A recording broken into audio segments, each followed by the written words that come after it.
So, Chuck, what do you have for us for your first one?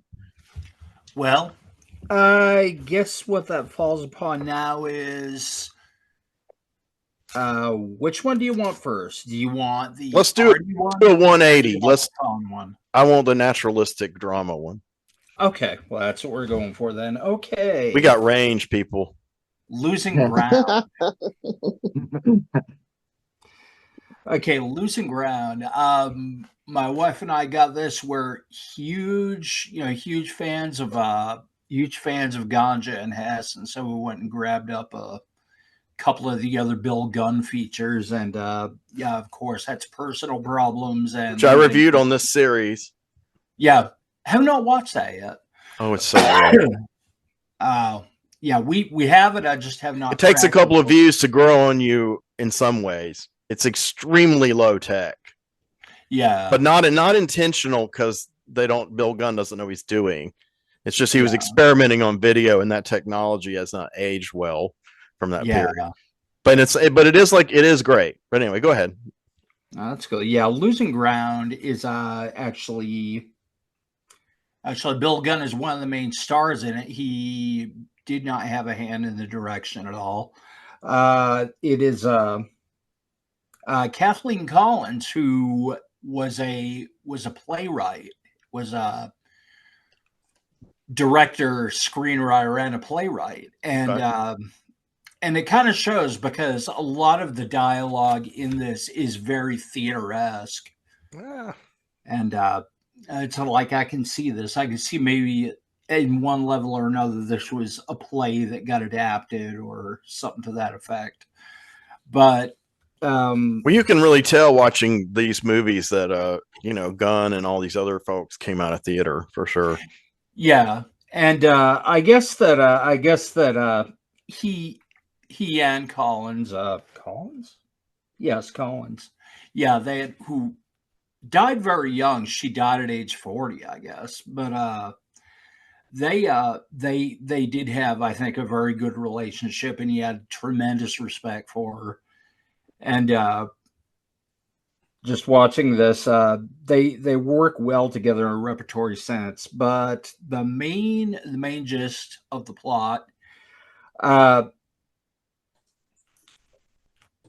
the main protagonist is actually the Bill Gunn character's wife, Sarah, played by Sarette Scott, who I was thinking initially, it's like this is a very anemic performance from her. Okay, it's a very understated performance, and it kind of very artfully gets crackling toward the end. But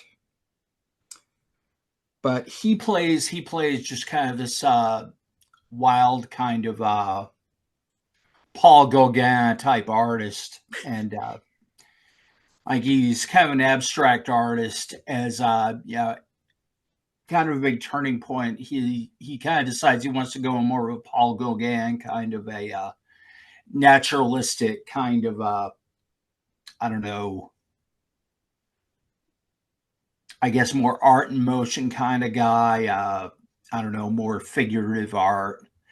And he starts thinking about, okay, so when you get off this semester, she's a philosophy professor, and he says, let's go rent a place upstate.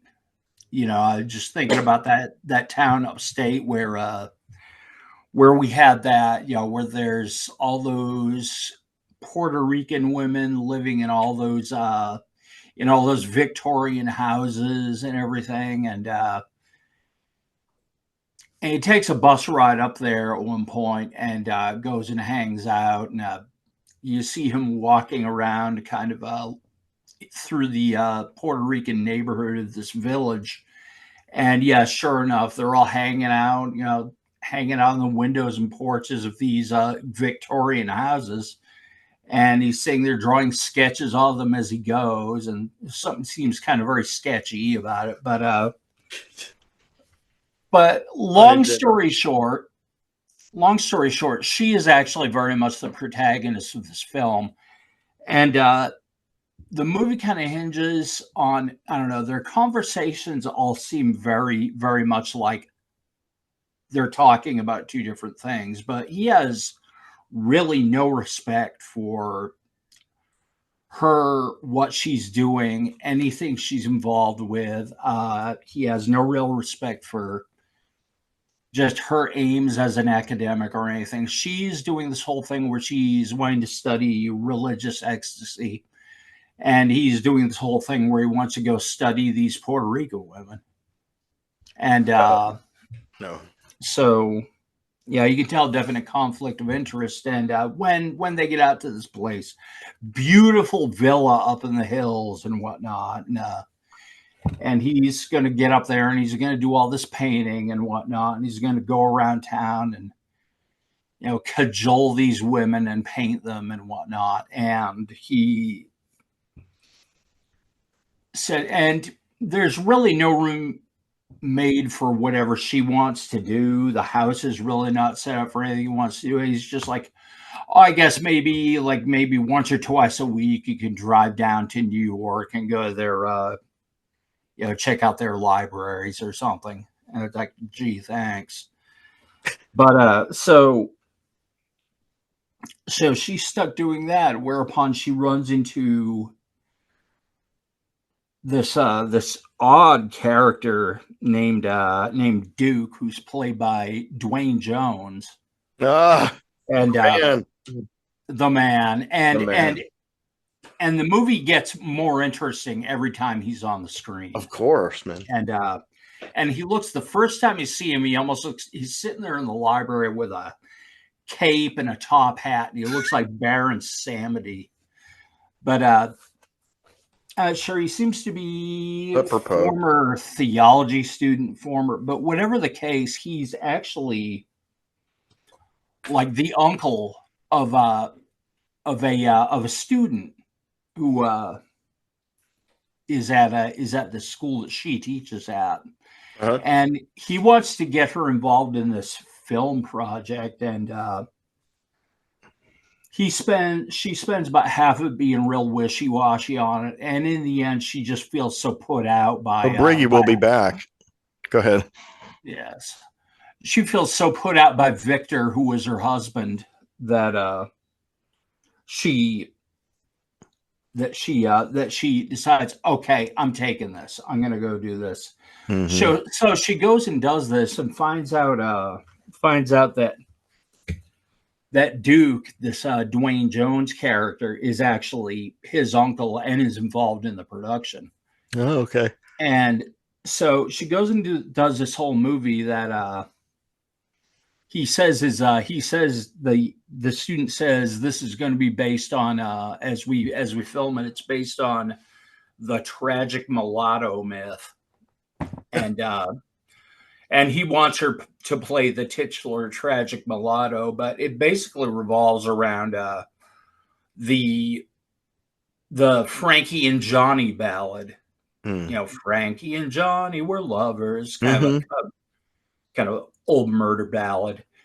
And and so as that's developing, but as he's up there fooling around with this woman named Celia, this local woman up there, this local girl, he's fooling around and having some hanky-panky with her. She's down in New York working on this film, and which I believe they shot at the university there, where I think it's where Kathleen Collins actually taught. And so this is very, very indie. Oh yeah. But help financed partially by the National Endowment for the Arts. Don't hear from them too often these days.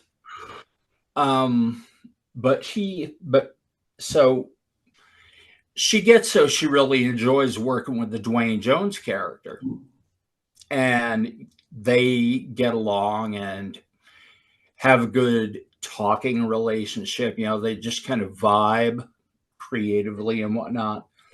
And she decides to take him back up to New York. And so they meet, and he's got his mentor, this artist who's his mentor up there, and then they and this Puerto Rican woman, and she shows up with Dwayne Jones, and Victor, Bill Gunn, acts like a complete pud the entire time, and is completely shitty to her, and it's like, wow, especially considering what you've got going on in the background, you've got a lot of nerve. But I think they have some ridiculous party where they're all getting drunk and he's acting like a prong. But then they decide to go, they sleep out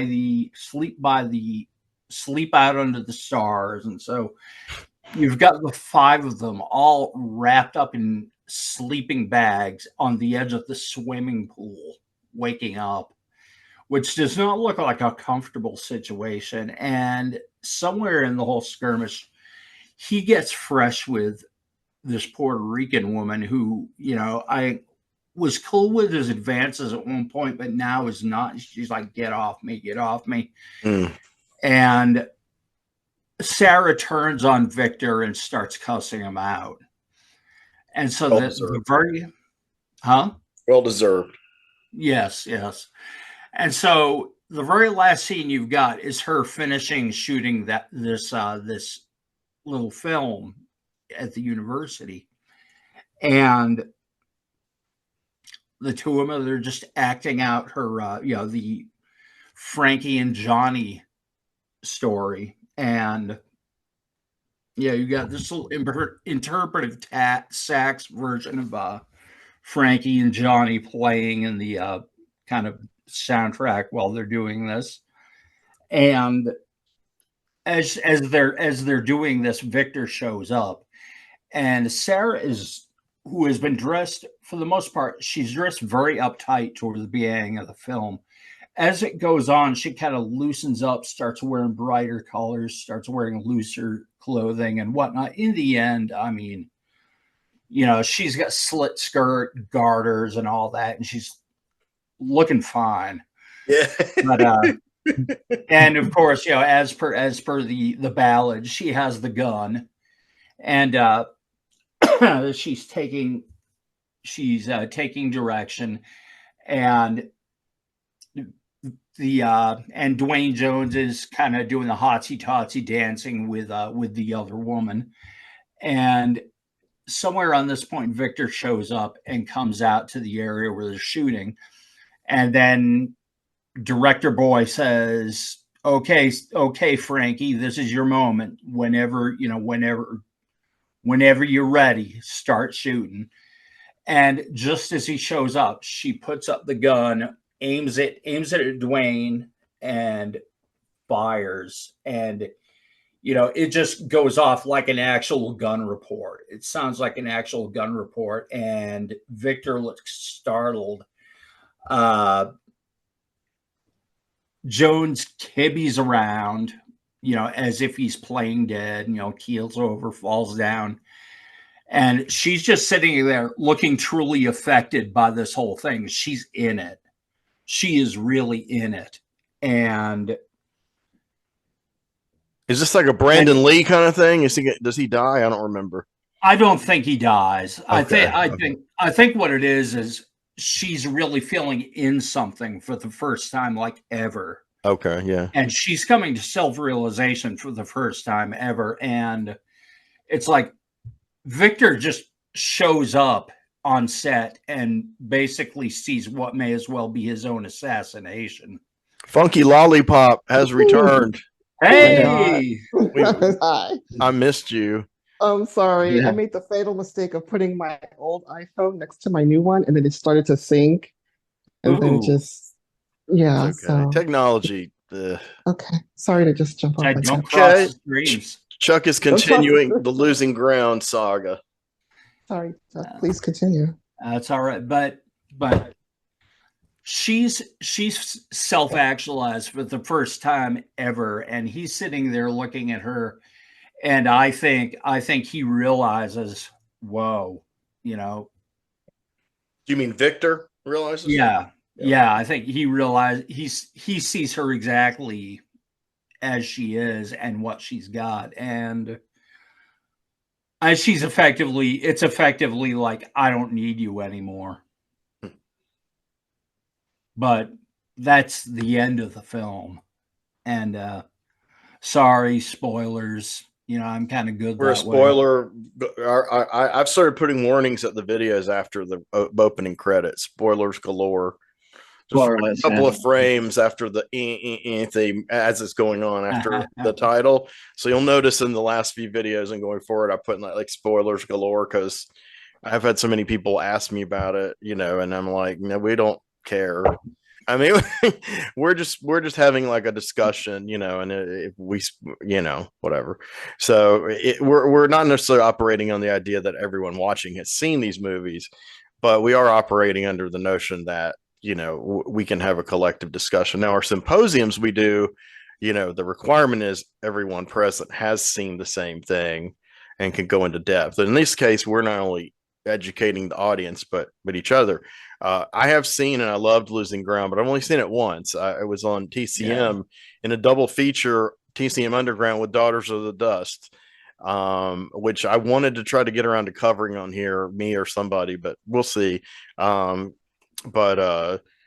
Losing Ground I really loved. Of course, anything adjacent to Bill Gunn or Dwayne Jones I'm crazy about, and I love that period of independent filmmaking. And you don't really see, I mean, that era is like before Spike Lee, John Singleton, and all that. So you're getting a really, really, really kind of underground American independent African American cinema that really is pretty exciting. Now, Julie Dash came a little bit later, but she definitely galvanized things. Had a huge influence. So to me, there's always a continuum with independent cinema. You can keep going back to John Cassavetes and back to Maya Deren and all the way down, and it's fascinating to trace it. So that was excellent, Chuck. Miss Briggy, what do you have for us tonight? I'm first up. I'm excited to have you back.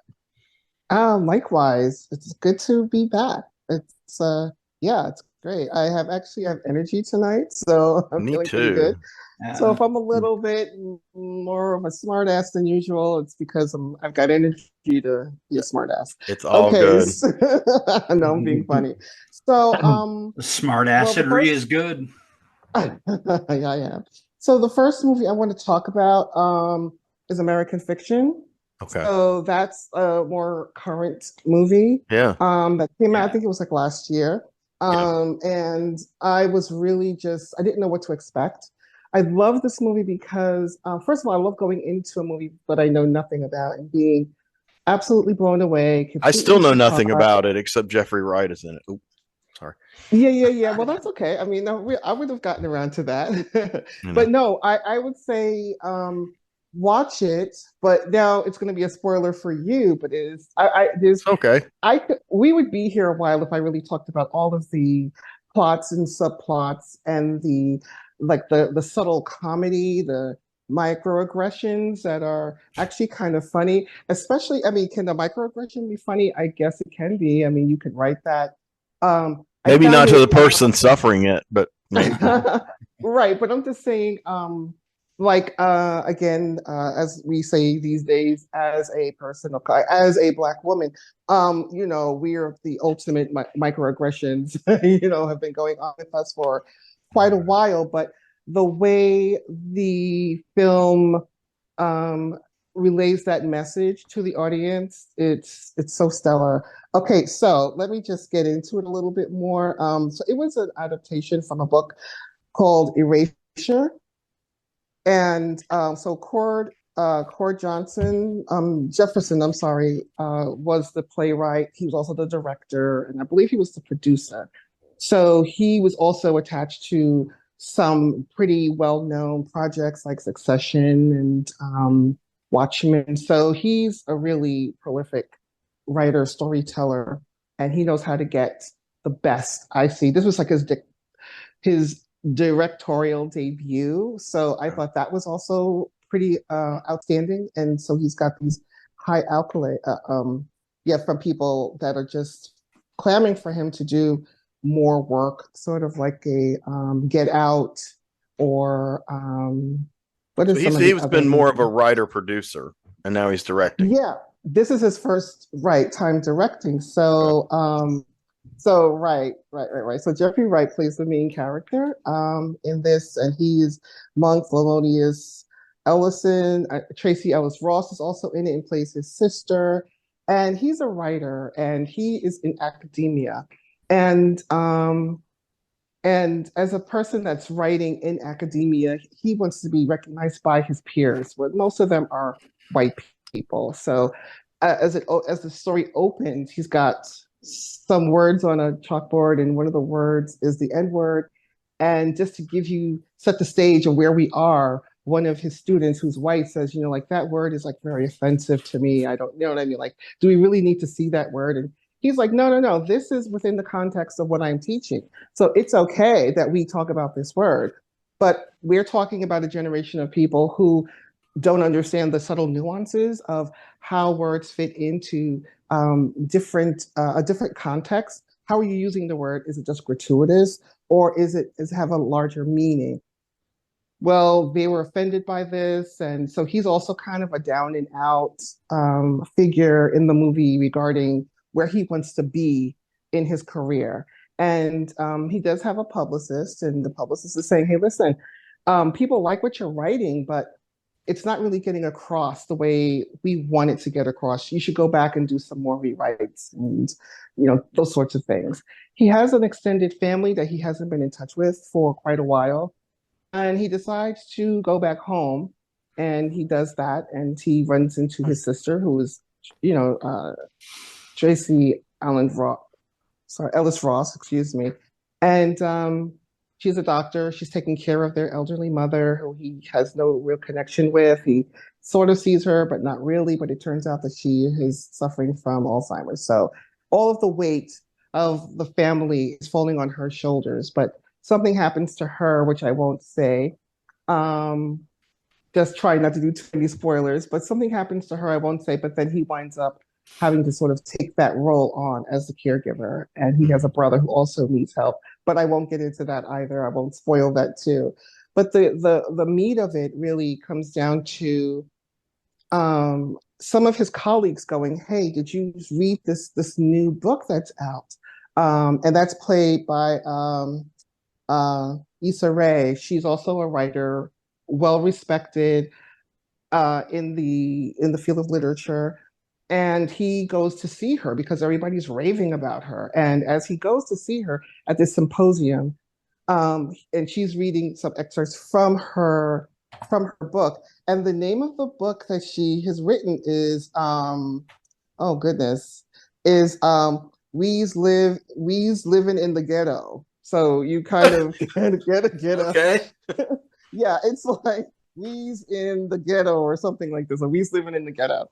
And she's reading from this book, and so it's wrapped audience, and people are just and she's reading it, and she's like, "Tyrone, I told you not to do that no more. We don't be living like that." And everybody is just so they're standing up and they're clapping, and they just absolutely, and he's just completely shocked that this is what's passing for literature that people are excited about.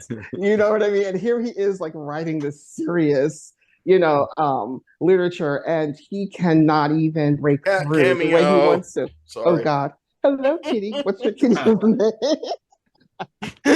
Go ahead. He wanted to be up here. Upstage, So. but it's fine. So really what this movie is really trying to convey is about the stereotypes.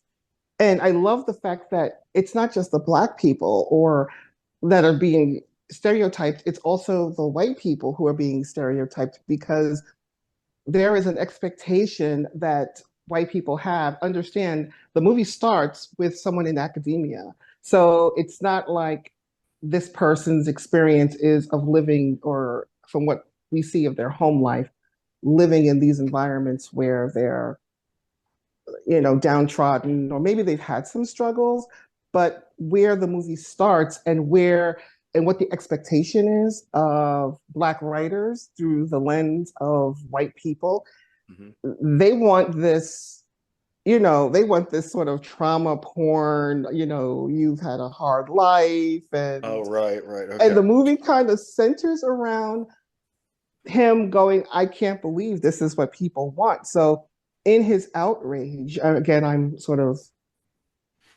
fast forwarding, he says, you know what? If that's what they want, I'm going to write something like that too. And he was writing it as a, like, sort of like as a farce, as a send up, and Parody. to make it so offensive, like to just show that people really don't want this trash. What I would do. And what wound up happening, it was sort of like the producers, you know what I mean? Like the Yeah. movie, like, yeah, he wrote this thing, and it was like, and everybody was like, "Oh my God, this is amazing!" And he was like, "You're kidding!" Like, So I I bet cannot. a lot of microaggressions happened after Right, that, right, or right, right, macro aggressions. right, right. And it's like you have got to be The joking. And micro and so, the macro. right, so between him and his publicist, they only know that. But he's also a well-known writer, but he's writing it under this name of this other person who it's supposed to be like autobiographical. What's And that name? oh gosh, I'm sorry, I don't Is this remember. something cool or I'm sure it outrageous? is. I'm sure it is. So Iceberg he's Slim. right. It's got to be. So he decides, you know, so his publicist says, "Look, I pitched this book and they love it. They want to give you an advance of, you know, some insane amount of money." And he's like, "I can't be attached to this. This is completely not what I want to be known for. You're joking." Well, he's under this assumed name or this, this other name. And then he's like, you know what? Let me talk to them. So when he talks to them on speaker, he's like this tough, illiterate, black, person that Hollywood likes to pump out, that same type of person. And then he decides, you know what? I'm going to name the book something so offensive that they will not want to publish this book. So he decides to tell them the name of the book is called Fuck. And so he's like, and so they're like, but he's like, but we'll do it with a PH, you know what I mean? Instead of, and you see these white people on the other end of the phone who are the people who are going to publish the, publishing house, and they're like, yeah, let's do it, let's go for it. And they're like, oh my God, like he just can't get out of it. Right. So it just really, like I said, there's so many layers, the directing, the shots, there's levels of intimacy and tenderness throughout the movie that really shows a complete universe of how Black stereotypes are really just like what is kind of expected, because that's the only thing that Hollywood would pump out. Right. So they wouldn't show the subtle nuances of real Black life. But then they're also showing the flip side, which I haven't heard many people talk about. I don't think I've heard anyone talk about.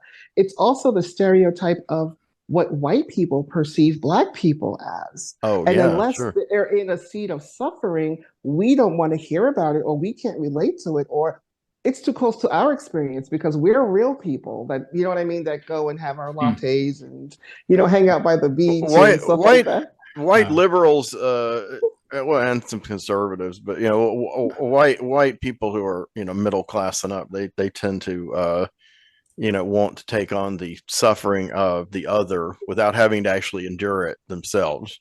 Yes, Yeah. they're very wedded to doing that. I would like to understand why that is. I mean, Suffering figure it out, tell me. vicariously. Yeah, suffering vicariously. It's like, it's like the birth pangs of, I have no idea. Sympathetic things. But I get that they really enjoy that. And I've seen it in my own life, just in real life. That's why this movie it wasn't over the top. It wasn't pushy. It was sort of like telling the experience of Black people as it relates to just wanting to have a better life, being educated like any other person wants to be educated in whatever field. Mm-hmm. And these white people were like, with all of your learning, we still want you to be a step and fetch it type character. We want you, if you're not going to be that way in real life, at least satisfy us with writing about it. So It kind of got, So then there was like this huge a book award that was coming up, and they submitted his book, and his book wound up just taking off. And it's sort of like a juggernaut. Like once it got rolling, he just could not get his hands around it to stop it. And so it's a very, very, very cool movie. I could say more about it, but I would say go and see this movie if you haven't. Just get some popcorn. You're gonna laugh. It's comically very kind of subtle, but at the same time, you get the nuances of it. You don't have to be black to understand this movie. You know what I mean? You can just understand that the people in it, their lives, how they all interconnect, and how this man who wanted to show the world that black people are not a monolith winds up Right. just promoting that black people are a monolith without knowing it. So Right. yeah, Subversive. yeah. Yeah. Yeah, I Yeah, saw yeah, the yeah. trailer for So this. good. I thought it looked good. I Oh thought yeah, it's great. that could be good. Yeah. You will enjoy it. You will I totally bet. enjoy it. I bet I Very, will. very cool. Do you think Jeffrey's going to get any accolades or awards for this film? Oh, he already did. He won the Oscar for best screenplay. So he's already won for that. Jeffrey Wright? Yeah, I mean, I'm sorry, Court. Oh, Jeffrey Wright. I'm sorry. I thought you were talking about the director. No, the actor No. star. Yeah, right, exactly, the star. No. He did not. Did he get did not. nominated? He got nominated, but Okay. the award went to, I'm sorry, the director who was Okay. That's cool. Court. Yeah, he won for that. But he's also, right, is an amazing actor in Oh, in his he's own right. incredible. No pun intended. Yeah. He played Basquiat. Did you see him? He played Yeah, I saw him. Basquiat. I've followed his whole career. Yeah. Excellent. Amazing actor. So, but just And to I see love the him in subtlety. Westworld. I know it's a genre show and everything, but Westworld was good. I think Yeah, he's wonderful in it. Yeah, I thought he was really brilliant in that as well. And like I said, the cast, when you see like Leslie Uggams is in this as well, just people you don't expect to see. So I would say, yeah, just Oh, go see another the movie. Jeffrey Wright role I like. I'm not going to veer too much off topic, but I was Mhm, Tim Tolbert, executive producer of the show, is starting to collect some more Ang Lee films from his mhm, heyday. mhm. And he and I are in the. I think we're two of the like 10 people on Earth who actually enjoy Ang Lee's Hulk movie, and Mhm. we're talking about Crouching Tiger, and he's like, "Oh, me and my boyfriend." Crouching Tiger is great. Yeah, It's I'm sorry. brilliant. I mean, Mhm, Ang Lee was on a roll for a while there, and mhm, he could master different genres like one mhm. after the other. And one Yeah. thing, so Tim said, me and my boyfriend are going to get the Ice Storm, and I'm like, superb. And then I Yeah, said, have you guys seen Ride with the Devil, which is the Mhm. Western he did with Tobey Maguire, Jeffrey Wright, and Jewel in her first acting, and it's Right. brilliant. Have you seen it? Anybody? It's underrated, I think. I think Okay. it's kind of underrated in my opinion. Because Toby is kind of technically, he starts out, it's an anti-Toby Maguire kind of role because he's Mhm, Mr. Sensitive. But in this movie, he's got to like shoot and kill people, and he's kind of racist at first. And then, Jeffrey Wright, has to be freed, and he still feels this weird loyalty to Toby Maguire because he's been made to feel this way, and so yeah, I love that movie. Plus, it's super romantic with Jewel and Toby. But yeah, that's one I recommend of Ang Lee if y'all haven't seen it. But if you're not an Ang Lee fan, you'll be one after you see that. hell yeah. sorry. Hi, you've been watching Deep Images. I'm Henry Covert, your host. This is Bergie Williams and C.F. Roberts, two of our most amazing panelists. And we've been talking about an incredible series here. We do these series sessions every so often. We break them into individual episodes. So we wanted to kind of give you a segue and let you know what you've just watched and what you can look forward to. So just want to remind you, thank you for watching. And please like and subscribe and support the channel any way you can. You guys have anything to say? Yeah, like, subscribe, come back, see us. We don't bite. Type.